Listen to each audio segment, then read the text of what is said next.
Welcome back to the Live with Grace podcast, where we discuss sports, lessons, and life as athletes, professionals, creators, dreamers, and leaders. I'm Grace Byer, and I'm your host, and I'm so happy you're here. Hello, everyone, and welcome back to the Live with Grace podcast. Today on the show, I'm here with Antoinette Bannister. You probably know her as AB. And she is a professional basketball player. She's played overseas. She's played in Portugal. She's played in Albania, Nicaragua, Mexico. She's also a member of the Jamaican National Team. She started playing for them in 2017. She's also a former D1 hooper at North Carolina, Florida, and East Carolina University. And last but not least, she is a Jacksonville native. So go Jacksonville. Go Jags. But Ball. so thank you so much for coming on the show today. I really appreciate it. Thank you so much for having me. This is a great opportunity, so I appreciate it. Yeah, thank you. And just to start, can you tell us a little bit about, growing up in Jacksonville and what really made you fall in love with the game of basketball? I mean, a lot of people joke with me all the time, and they like I was born, with a ball in my hands, which it kind of, it kind of feels like it because, I had two older brothers that played, and my dad was their coach, and when I hit the age of 5, I pretty much I think that's really when I fell in love with the game. I was just always around it. I was always, somewhere dribbling the ball around, whether it was around the house or I was in the gym. And, I just picked up on those little habits as a young girl. And, growing up in Jacksonville, I went to Inglewood Elementary first as being in elementary. And then I went to a school called Shekinah Christian Academy. And that's where, I won my first state championship as a 6th grader. Wow. Yeah, so high school state championship. And, back then, as a 6th grader, going to a Christian school, like a private school, you could play varsity in the 6th grade. So that's how, I was able to, be a part of a high school championship team as a 6th grader. And from there, I went to Potter's House Christian Academy right off of Lane Avenue from my 7th grade into 12th grade year. And, we were really, really great team. I had what we call some dogs, Yeah, with for me. sure. I had a lot of great teammates, which, we're still friends and still sisters, to this day. And, as for myself, I was recruited very heavily. Our whole team was, but, my dad was our coach. My dad was my coach really from the time I learned to play until the time I graduated from high school. My AAU coach and my high school coach. And, we traveled around the country, we traveled around the world, playing different teams in California, Chicago, North Carolina, Orlando. I mean, we went to many different places and we were able to play in front of, a lot of different coaches, a lot of different scouts, and we got to play against some great competition. And, growing up here in Jackson, being able to have an opportunity like that to, travel to different places as a middle schooler, as a high schooler, it was awesome, because some people didn't get that chance, especially being part of the FHSAA. They don't allow you to, go too far. So once we got to Potter's House, we became an independent school. So we had our own independent league, was called the SIAA, which was the Sunshine Independent Athletic Association.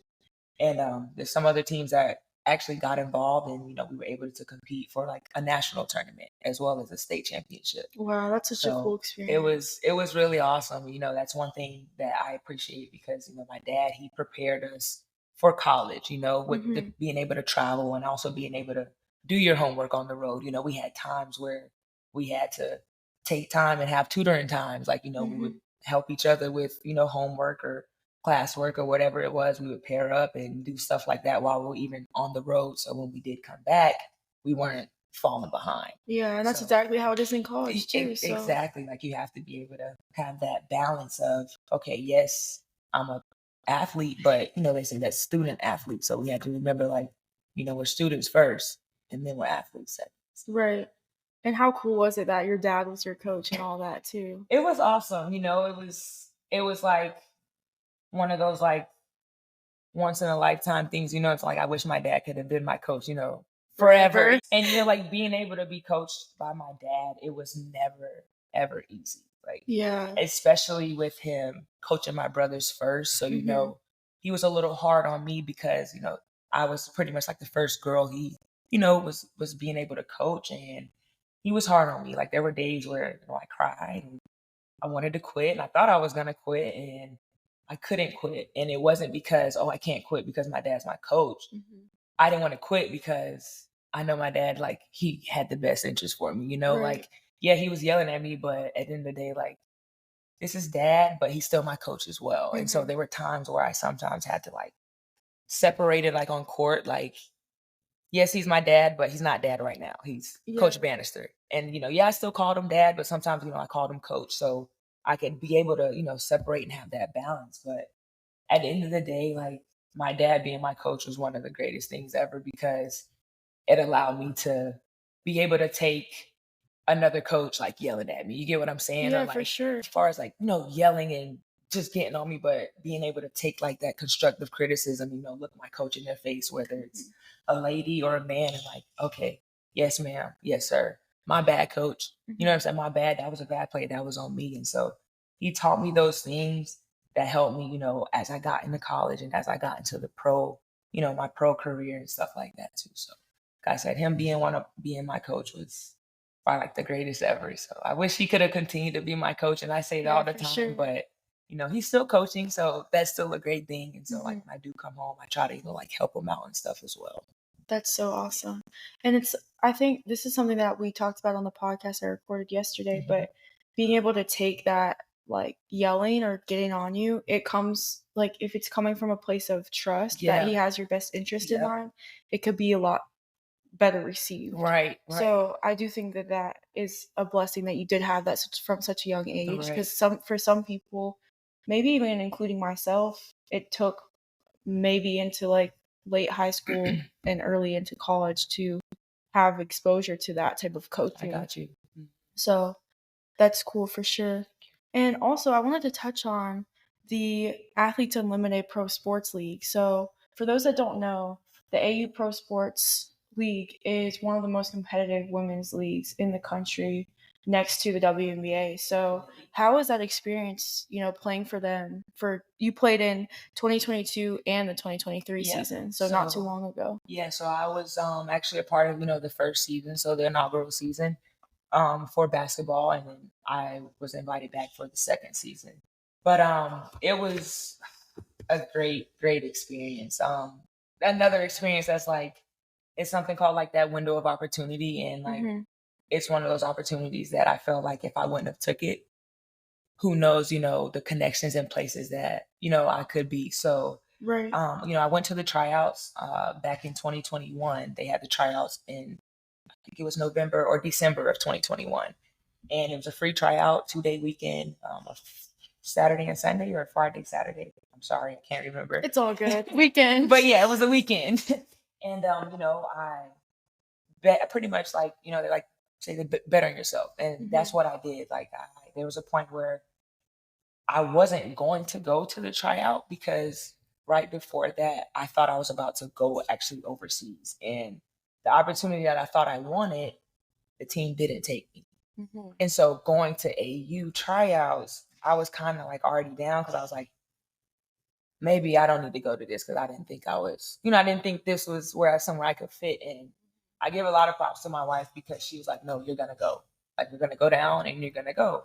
And, you know, I went, and pretty much, you know, long story short, I did really well. And I got some good feedback from some of the, you know, WNBA girls that were there. And like I said, you know, after that tryout, I didn't get picked for it, you know, and at first, you know, it did have me feeling like, dang, you know, I thought I had did good, but I guess not. And, you know, fast forward to a few months after, I actually went getting a call, and, you know, them letting me know that they had some spots opened up, and, you know, was I still interested? And I said, you know, yes, with no hesitation. And, you know, I'm just going to backtrack a little bit because if you don't know, Athletes Unlimited is, it's a women's professional league that was started, I want to say about 5 years ago, but they started with softball first. Okay. So they like started with softball, you know, then they added like lacrosse, and then volleyball. They added volleyball as well, and then basketball was the next sport that they added. And so girls like Tosh Cloud, Lexi Brown, Lauren Mincy, some of those girls, there's the ones who pretty much got the women's side started. Gotcha. So, like Grace mentioned, this is one of those leagues where it's the next best thing closest, to the WNBA. So for me to, have an opportunity to be around, girls where have been to where I'm trying to get to, I've been to places where I want to get to, whether it's on basketball or like outside of basketball, it was a great experience, and just soaking up all the information I could. I got to meet like Cheryl Swoops, you know about Cheryl Swoops, but never thought I would meet her. And, I literally got to meet Cheryl Swoops and I got to listen to her talk and, just learning different things, going through different, like mindset workshops. Like there was so much that we did, like outside of basketball that helped me, like, I feel like be like a better person, like not on the court, but even also like off the court. So, I feel like my role there was just to be like my presence, like to make my presence like, hey, I'm not here to, I might not be here to, be on the court, but let me figure out how I can like still stay in the game without actually being in the game. Yeah. And so I meant, I stayed cheering my teammates on. If there was a time where, there was a seat that you could sit in and, give feedback on that, I would do that. And it was just other things that I took advantage of. And I was like, hey, I don't have to be on the court right now, but how can I still stay engaged and still be a good teammate? And so, all in all, that experience was like one of the greatest experiences ever as being a professional basketball player. So, anybody that's like, hey, if you want to go to the WNBA or you may not make it, like there's still ways that, God or people can connect you to where you're trying to go to. Right, so, and I feel like that's what AU has done for me. Like I may not make it to the W, but I went to Athletes Unlimited and I was able to play with those girls and make those connections that, who knows where to take it. Yeah. And how cool is, like, I think that it's a very sometimes humbling experience, but Definitely. also important to have a season or have a space where you're not in the role that you're used to playing. And that's exactly what that was. Like you nailed it. Like it was even more humbling to just have a space where I don't have to feel like I'm like on the court, like I had a chance to like actually watch and like learn. Like there's some, like I was able to train with, I don't know if you know her name is Danielle Viglione, but she just recently this year got a job with the LA Sparks, but she's a trainer around the world. Like she trains a lot of different kids and a lot of different pro athletes. And, I used that time to, get better. Like I was able to train with Kelsey Mitchell with her. Like, so like there were some times where like I was able to get some individual workouts in with some of those WNBA girls, doing some of those same drills with them. So like you said, like it made me almost, it's like, what's the word? When you like, you see like a celebrity and you're like starstruck. Yeah, starstruck. Yes. And that's how I was at first. And I'm like, okay, but you like, I was starstruck, but I now had to keep telling myself like, but you belong here too. Yes. And so I didn't want to be like, seem like so starstruck where I like, or like a fan almost. Yeah, and missed the bigger picture of everything. Right. And once I got there and I got comfortable and like my confidence, like it was like I had, I'm saying, I had been around them all before. And I feel like, when you put out like positivity, I'm saying, like that good energy, like you attract it. And I felt like that was one of the things that I was able to do and not, instead of, I could have went there and been negative. Oh, why am I not playing? Why I should be in the game this time.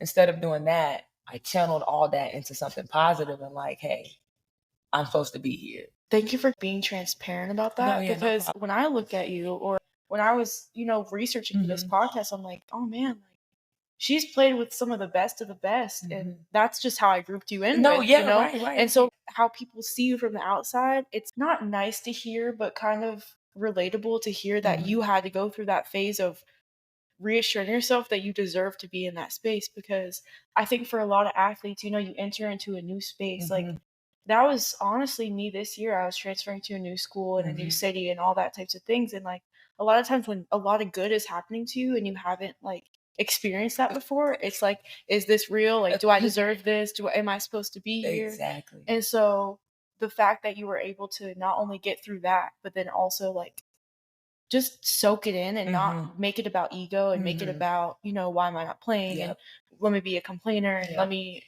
focus on, oh, what did I do wrong? Maybe even taking it as a hit to your confidence.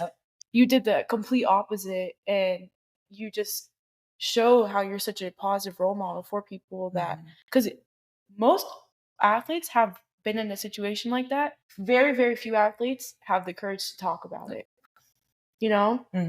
I've been benched. Like, it sucks. It does. I mean, it hurts. Yeah. Because it, like you say, that confidence, it makes you feel like, what did I do wrong? You know, because like at the end of the day, like, we're human. We have emotions, we're going to feel certain ways, but like, it has you feeling sometimes just like, dang, am I that girl? Yeah. Not even that girl, but like, am I as good as I thought? And it's like, I never try to have those thoughts because I know my worth and I know like I belong here. Like you said, like, you belong there, but like you said, you moved into, it's a different area, different space. So it's like, it took some time to, it's probably like for you to like get adjusted and stuff to it. So I totally.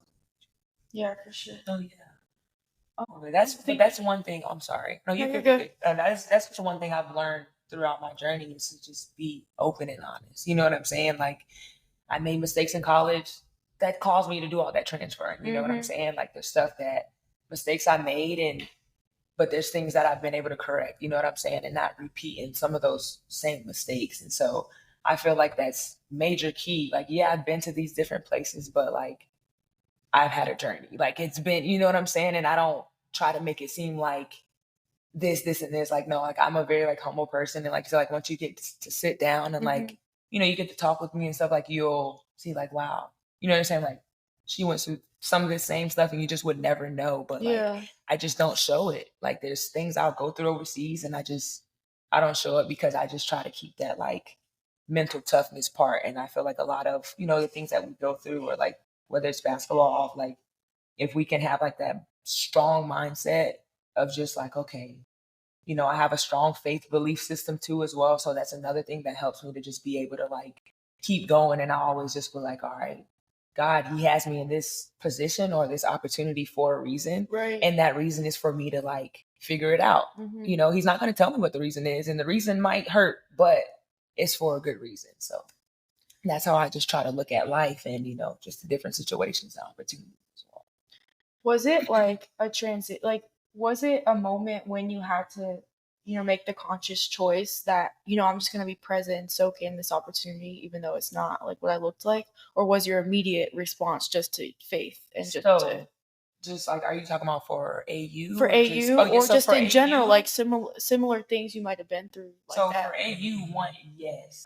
Going into AU, I did go on with, what I'm saying, like the confidence that, I wanted to play. Like, I'm gonna who wouldn't want to go to something like this and be able to just kind of like, play and like kind of, like showcase their talents on this kind of, stage. Right. And, when I got there, it wasn't that. And at first it was kind of hard to accept. And I will admit that, because I'm here, and why am I at least getting? It's like, I'm so close. Yes. And it wasn't even more so like I'm here and I need to be I'm here for a reason. And I thought that reason was, at first, I need to be there and I need to be on the court playing. You know what I'm saying? It wasn't even to like feel like I had to like prove myself to nobody, but I was just wanting to feel like I actually, I belong on the court with these same girls. Like a lot of the girls I played against, and whether it was AAU and like high school and stuff like that. But, so at first it was kind of frustrating, but again, it was humbling, because I didn't have to, felt like I had to go out there and play 30, 40 minutes or whatever. Like, for me, I was just like, hey, let me get like 5 or 10 minutes here and, do what I need to do. And there were times when I did enter the game and like, it's in spurts, and it wasn't as long as I wanted. But when I did go out there on the court, whether it was 2 minutes, 5 minutes, 7 minutes, 10 minutes or whatever, I did, and I made sure like I maximized my minutes. So I didn't go out there, feeling like I had to score, because the way with AU system, they have a point system. So you can get points for giving an assist. So like, say me and you are in the game and I pass the ball to you and you score, yeah, you make the bucket, but I get like 10 points to my like overall total points because I gave you an assist and you made it. That's cool. So yeah, so like you get points for like making shots, getting rebounds, Mhm. steals, assists, charges, and you also get points taken away for missing shots or turning the ball over or making, a bad pass or missing a layup and stuff like that. So like the way their system was, it was like you kind of have to be able to play like all around game because you don't just have to score. So like when I would get in the game, I wasn't like, oh, let me get in the game and I got to go score real quick. It was, let me get in the game, let me get my feet wet, I don't have to go out there and go all out. Yeah. Yeah. So, and once I realized that and I started to realize like my role was going to be a little bit different, I was able to, like I say, flip that switch. Whether I was like, hey, why am I not playing? But then again, it was like, you're still here. Right. And that's what I had to keep in perspective because there were girls that wish, people that wish they could have been there. There were some girls I went to that tryout with and, didn't get the opportunity. So I had to keep that in the back of my head. Like, they didn't have to call you, they called me because, they had an extra spot. And that's why I looked at it as like, you're supposed to be here and it's just for a different reason right now. Right. And so once I learned that, it helped me to just like wherever I'm at, like there's a reason, like I said, like I have to figure out that reason. And being there made me figure out like you don't have to be on the court to make a difference. And that's what I learned there. Like my presence alone, made a difference. And it made me some connections with people, like I say, I probably would have never made connections with if I would have went there with a negative mindset, or if I would have complained in front of them. And that's something like I did not do. Like I might have, been frustrated back at the hotel room, but I never let it show. Like I kept when you were on the bench or when you were with your team. Yes. And that's the thing I had to like realize, like, hey, you're here for a reason. And whatever that reason is, it's just not do to just suck energy away. It's to somewhat give your energy or give of yourself. And that's the thing I feel like it's helped me tremendously. Like just moving forward is just like, you never know what reason or why you're there, but you're there for some type of, some type of reason. I always just try to like keep that gratitude mindset, with whatever comes my way, even if things are going bad, even if I wasn't getting in the game, I'm still grateful. I'm grateful because I'm still here. And so I'm one of the 44 girls, there's only 44 in the girls. country. Yeah. So it's like 44 girls out of you're still one of those chosen ones. And that's the perspective that I keep with, whether it's with AU or just in life, like, you're still blessed no matter what. And that's the things I just try to keep. And like I said, like my faith, it keeps me going. Like there are times where I do feel down, with situations overseas. And there's times where I'm ready to go, but I have to realize like, you can't, sometimes some things you just have to like persevere and keep pushing through. And I feel like I pushed through so much and persevered through so much. Like now for me, it's like, I don't want to say like it's like a norm, but it's like something crazy comes my way. I'm like, all right, I'm going to What's control. It look like this? Exactly. And it's like, all right, I'm going to control what I can control. And I'm going to let the Lord himself, he handles the rest. I know like if I'm putting my best foot forward and I'm doing what I'm supposed to do, everything else will work out and it'll take care of itself. Right. And at the end of the day, you are a pro too. That's like the whole topic of this podcast is your experience as a professional basketball player. So just kind of hearing that perspective though, one thing I will say is, as you get into your mentoring and training kids, the amount of kids that go through that similar situation and now you have that in your toolbox too. Like, oh, I went through this. Like I got to this caliber. I played D1. I played overseas. I played professionally. And still I had this experience that I had to be a good teammate and I had to put the team before myself. And that's really hard to do. But now some kid might come to you asking, I'm going through this situation. And, while you might work with them, him or her to try to get their skills up to par, or get their IQ or whatever, they might also have to be patient in that. So I think that it's really valuable that you did have that experience. And thank you for like being so transparent about that. Problem. But now we're going to get into our first main topic of the podcast, which, like I briefly mentioned, the podcast topic today is just about AB's experience playing professional basketball. So the first topic is about networking, connections, and communication as far as just the professional basketball world. And so my first question for you is that once you decided after college you wanted to play professionally, how did you first get connected to an agent? So once I graduated from college, I didn't have an agent like coming out of college. Sometimes people already have some like stuff set in. I Right. didn't have an agent in college, and I transferred to 3 different schools, and that might have played a role too, and so coming out of college, I was actually very overweight. Like, I'll have to show you some pictures. You can blur this out. But yeah, I used to weigh like 220 pounds. So like college, I struggled with my weight and stuff. And so coming out of college, I didn't have really any connections. Like my dad had, a lot of connections with like college coaches and stuff like that. But far as like, trying to get overseas, it was a little difficult. So I pretty much had to like do it for myself, like market myself. Like I was, getting into groups on Facebook, like different like overseas pages and stuff on Facebook. I'm reaching out to coaches, reaching out to different teams, different clubs, just trying to like get my foot in the door somewhere. So like I said, like I didn't have an agent, coming right out. And I did end up getting an agent about 2 years ago. Once I did get the agent, like before that, I had been to Portugal twice before. And then I had went to Mexico. And then after my Mexico incident, that's when I ended up getting an agent. And, I had an agent and, she was good. Like she helped me, get to Nicaragua and get to Albania and stuff like that. But I just had realized like personally for me, like I really didn't want an agent. And that's no disrespect or no disregard to agents, because there are good agents out there that will, get you to where you need to be and where you want to be, but Get you like the right get you the right contract. And I felt like I wasn't getting that. Okay. And so, because I'm so passionate for the game, like, yeah, I'm gonna go play, but like I had to start thinking more to like outside the box. Like I can't just keep going to play for this, and this because I love the game of basketball.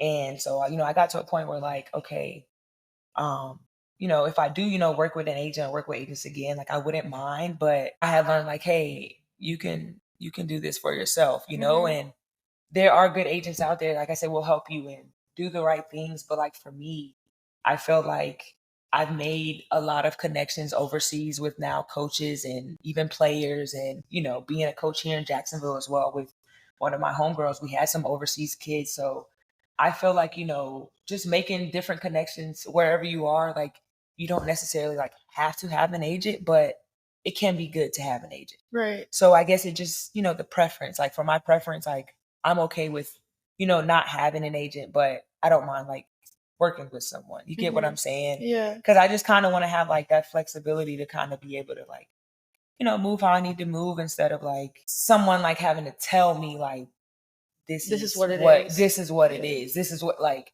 and I get that. But if you are able to just like, make connections for yourself, then you can, get yourself in the door as well. Like I went to different combines as well. So like I put myself in certain positions where I could, potentially like, try to get looks like that. Yeah, and talk to someone. But I don't knock, having an agent and, connecting with agents at all, because I still talk to some agents, but there's like no agent that I'm actually like, tight with. Yeah. Like actually like signed with, because it's a lot that comes with it. And so like you have to do like a lot of different like, research and making sure like, hey, can this person really help me get to where I'm trying to get to for my basketball career? And not even just my basketball career, outside of basketball too. So, I'm getting like in my latter years of actually playing. Like I won't even sit here and be like, yeah, I got like 5-10 more years, because I know my body doesn't. Like mentally, I know I do, but injury wise and just like, I don't think so. So I'm just now, like if I can get, like another year or two and, just keep making different connections, wherever I go, then why not? Like I can see myself, maybe going overseas and like, teaching kids basketball or, doing camps and stuff like that. Those are the type of things that, like I would enjoy doing, or even becoming like my own, like being an agent. Like that's something I can see myself doing too, because I literally like I would really want to be an advocate for not only like female athletes, more specifically female athletes, because girls don't get treated as, the same sometimes that guys do. And Right. like sometimes like, like working with agents, like they'll send you somewhere and like, it's like, okay, I'm a Where? female. Like this isn't what it's supposed to be. And, just different situations have helped me to just realize like, overseas isn't what everyone always thinks it is. Like, yes, you go overseas and you're going over there, but you're really going over there for your job. Like I don't go over there for vacation, I go over there one thing in mind, like I'm here to do my job and I'm here to not only make myself better, but make my teammates better and, hopefully like, learn from my coach and stuff too. So, like I said, I don't knock agents at all, but personally for me, like I prefer like to kind of like work for myself. But like I said, I will work, like if an agent came to me like, hey, I have this opening. Would you be interested? I won't be like, hey, I don't want to talk. Yeah, I don't want no agent. Like, no, I'm gonna hear them out. Yeah. But let them know, like, I'm not necessarily trying to sign with an agency, but if you want to help me, I will definitely, like take your help and stuff like that. Yeah. So, but yeah, sure. I mean, if you want an agent, I say go for it, but make sure you just like, like do your research because you also want to have an agent who doesn't have like too many people because if they have too many people, they can't really, what I'm saying, like focus on you as much as you would kind of like them, especially like being a rookie. So that's one thing too. Like if you are into getting an agent, like make sure you just like do your research and figuring out where have their clients been or what connections they may have outside of the agency and stuff like that. So I would just say those are some like things to like kind of look at, but really looking at how many people they're already like representing. It's like, yeah, they can represent a lot of people, but it's like, okay, if I come in, how much where help? Do I fit? Yeah, and it's like, how much help am I really gonna get? Especially like as for you, like next year, like going into your rookie year. So, and you want to like probably feel like a priority in their schedule as well. Yeah. So, how was it like from the time that you decided you wanted to play professionally to signing that first pro contract? Like, how did that all go down? So I I graduated from college. I graduated from college in 2017, and actually, you kind of question like, should I take it or should I not? And like, I was battling with it. So I'm actually about to leave in like 3 weeks to go to Iraq. And when you hear Iraq, you're like, no, like that's what my parents, they were like. No. I can imagine mine being. Yeah, like, especially my dad. He was like, I've never stopped you from going somewhere, but Iraq, was like, I don't know. And I'm like, Dad, like, it's okay. Like, I was like that at first, like when I heard the word Iraq, but I'm like, you know what? Who knows what can come out, of this opportunity. And there's something that I learned a few years ago, and it's called a window of opportunity. And it's just pretty much like one of those like favorable opportunities that like has to be like seized like immediately, and they don't come like often. And I feel like this was one of those, like, I didn't go searching for it. I wasn't planning, to go anywhere. And this was a friend of mine who I met last year in Nicaragua.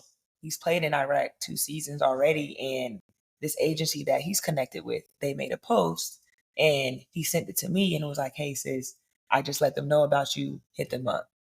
So, it's like sometimes like you just never know like those opportunities where your name is being mentioned and you just like, you have no idea. And that was, I feel like one of those like, wow, somebody, mentioned my name for, such a great opportunity. And I'm like, I got to take it. And so, after just like, talking with my wife and talking with my parents, like I listened to their opinions and my wife's like, hey, if it's good, if you feel good, I'm all for it. Then I had to like listen to my parents and then they're like, we don't know.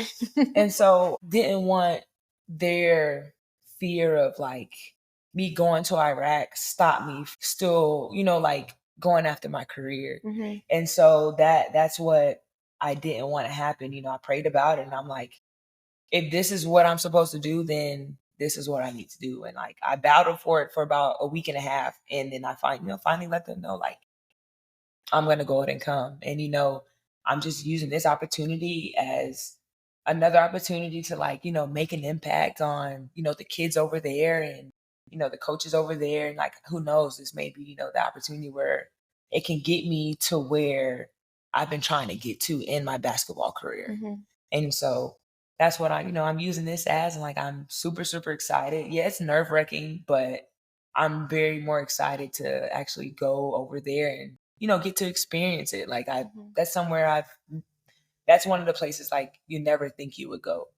But, like my friend told me, he was like, there's some of the nicest people over there as well. So I'm just more excited to go over there and experience, their culture and, adjust to, the way they live and, make new connections and just, like have a great experience and go over there and win a championship as well. Yeah, So, for sure. yeah. So it's just for the month. It's literally just for the month of August. So it's not long. So I'll be right back. I'll be excited Yeah. for that. No, for sure. definitely. I'll definitely keep you updated with like our games and stuff too, because I'll be like 7 hours ahead. Okay. So yeah. So right now it's They'll be like in the morning time for us. Yes. So like when it's already like 3 p.m. over there, it's like 9 o'clock in the morning here, like 10 o'clock. Yeah, something like that. So yeah, I'll have to tune in. Yes. There's a lot of conversation about sometimes when with other countries and signing these pro contracts, there's sometimes deception involved, and in the communication process, there might be language barrier, there might be just things that you might not fully know about. So when you are communicating with these different teams, when you talked about Iraq, you said you felt good about it when you prayed about it, you felt good in your gut. But how do you know, like, if it's a good situation before you go to a foreign country? So it's like there's been a few times where like opportunities have been presented and like you kind of just get that gut feeling where this doesn't. It's a little sketchy. It's a little sketchy. Yeah, like, this seems kind of sketchy. And there's been times where I was like, I have went with that discernment where, nah, I'm not. The contract doesn't look right. Some of what y'all are saying doesn't sound right. So the things, as far as, going back to Iraq, one of the things that just made me feel so confident and good about it was because of the communication with the agency and the coach from the team. Even some things that were put in the contract where you may have to ask for, I didn't even have to mention to them. And so that's one thing that actually really made me, feel comfortable and confident in it. But in general, when just going overseas and, different places, like you have to be able to like, for one, use Google Translate because that's one I've of the. heard that's a big thing, It's the a language. big thing. That, and they have something called like Duolingo where you can actually like learn the language, and it is hard. Albania probably was one of the hardest countries to try to like learn their language because they talk very, very different and it's super, super fast. And so, when I am gone, like I'll use Google Translate all day. You just sometimes have to be able to figure out how to adapt because you're not going to have somebody or always have another American teammate or a translator that's going to be able to, translate things for you. Like, yes, sometimes you'll have your teammates, a few teammates, like some, especially the younger girls that can speak some English, but you still have to be able to, all right, how am I going to communicate with my coach? How am I going to communicate with these people in this country that I know nothing about, So just being able to have that mindset of I'm going over here and I'm in their territory. So I have to be able to adjust to them, not them adjusting to me because I'm in, I'm in their home. Right. And just really that communication part and just like being respectful and just respecting, their culture and their languages. It's helped me to just realize we're all pretty much like the same. We're different, but we're the same. Yeah. And so that's the thing that I keep in the back of my head, especially with like little kids. It makes me even more humble and so grateful because I know kids wish they could come, they want to come to the States. Every time I'm gone, they're like, how can we get to the States? How can I get to the States? And I'm like, I want to keep coming overseas, like I'd rather be in overseas somewhere. And so I realized like just as bad as we want to go to their countries and, play our sport or go vacation, they want to come to the US just as bad and, want to learn. So I even try to use like my language skills and help them learn English, and they help me learn, whatever their language is. And it's just as simple as like me trying to learn like the terms on the court, like for a screen, for a pass. Even if I can't pronounce it, if I hear you say it, I'll know what you're talking about. Yeah. So I mean, I can sit and have a conversation, but there's like certain words or certain things like they'll maybe say on the court and I'm like, oh, okay. She just said something maybe about a screen, like a screen coming from this side. So even if you just like learn like little words and stuff like that, it'll help you being able to like communicate with people when you're gone. So that is like a whole nother level. It is like IQ too, to be able to like translate it in game. That's all for today. Thank you so much for listening to part 1 of this podcast episode with AB about her experience as a professional basketball player. Stay tuned for the next episode.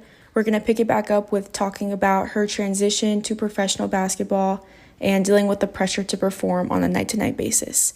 I know you're going to love it. Please send it to someone who you think might benefit from it. And as always, feel free to reach out on any of the social media channels with suggestions, feedback, or whatever you may see fit. Thanks again for listening, and I'll see you guys in the next episode.